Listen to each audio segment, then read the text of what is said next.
Shilpa Mittal from Shilps Nutri Life. आज हम vitamin D के बारे में बात करेंगे। आपको पता है विटामिन डी को सनशाइन विटामिन बोलते हैं। क्यों इसको सनशाइन विटामिन बोलते हैं? क्योंकि ये आपको सनलाइट से मिलता है। और आपको ये जान के हैरानी होगी कि इसको बोलने के लिए विटामिन बोलते हैं, लेकिन जब ये हमारे बॉडी में जाता है तो ये एक हार्मोन की तरह एक्ट करता है।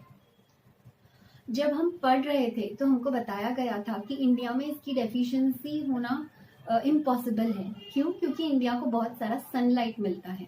बट अब जब मैं काउंसलिंग करती हूँ, मैं देखती हूँ हर दूसरा इंसान विटामिन डी में डेफिशिएंट है।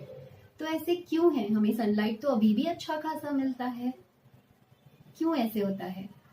अगर हम फैक्टर्स देखें तो फर्स्ट एंड फॉरमोस्ट हम धूप में जाते कितना है, और जाते हैं तो सनस्क्रीन लगा के जाते हैं। बच्चों को भी धूप में खेलने नहीं देते। उसके अलावा हमारा प्रोसेस्ड फूड का जो इंटेक है, पैकेज फूड्स का, एरिएटेड ड्रिंक, टी, कॉफी हम काफी सारा पीते हैं, तो उससे हम हमारे गट हेल्थ, जो स्टमक के अच्छे बैक्टीरियाज है, उसको भी डिस्टर्ब करते हैं। तो कहीं कुछ लेवल पे विटामिन डी का एब्जॉर्प्शन अफेक्ट होता है। उसके अलावा ओवर द काउंटर मेडिसिन बहुत इजीली हम ले लेते हैं। लैक्सेटिव का इनटेक काफी हाई हो जाता है हमारा। तो ये कुछ फैक्टर्स के वजह से आपके बॉडी से विटामिन डी कम हो सकता है। उसके अलावा स्ट्रेस लेवल्स भी बहुत हाई होते हैं। अब लेवल्स कम हो गया, इसको इम्प्रूव करने के लिए आप क्या करेंगे? तो sunlight is a very important factor. अब सनलाइट एक्सपोजर किस टाइम पे और कितनी देर होना चाहिए? तो सनलाइट का जो एक्सपोजर है वो 10 to 3 के बीच में होना चाहिए। सुबह 10 बजे से दोपहर को 3 बजे के बीच में। और जो पार्ट्स एक्सपोज होने चाहिए वो है आपका face, neck, hands and legs. 15-20 minute के लिए आप एक्सपोज कर सकते हैं।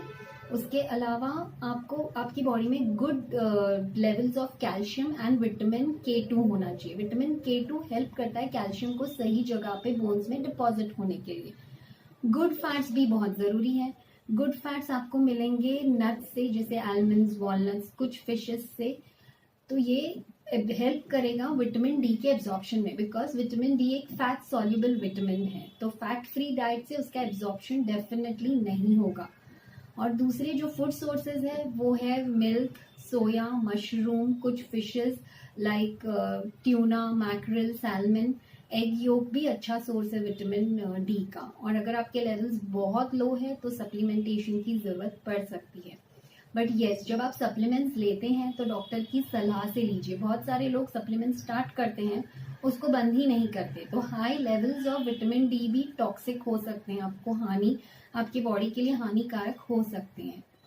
तो विटामिन डी पे प्लीज ध्यान दीजिए। ये आपके हार्ट हेल्थ के लिए, डायबिटीज के लिए, बॉडी में क्रॉनिक पेन के लिए, बहुत ज्यादा पेन है उसके लिए, और डिप्रेशन के लिए बहुत हेल्पफुल है। इनफैक्ट हर छोटी चीज में विटामिन डी हेल्प करता है। तो अगर आपको इसके अलावा और कोई जानकारी चाहिए तो प्लीज हमें बिलो मेंशन नंबर्स पे आप डेफिनेटली कॉल कर सकते हैं। Stay healthy, stay blessed. Thank you so much.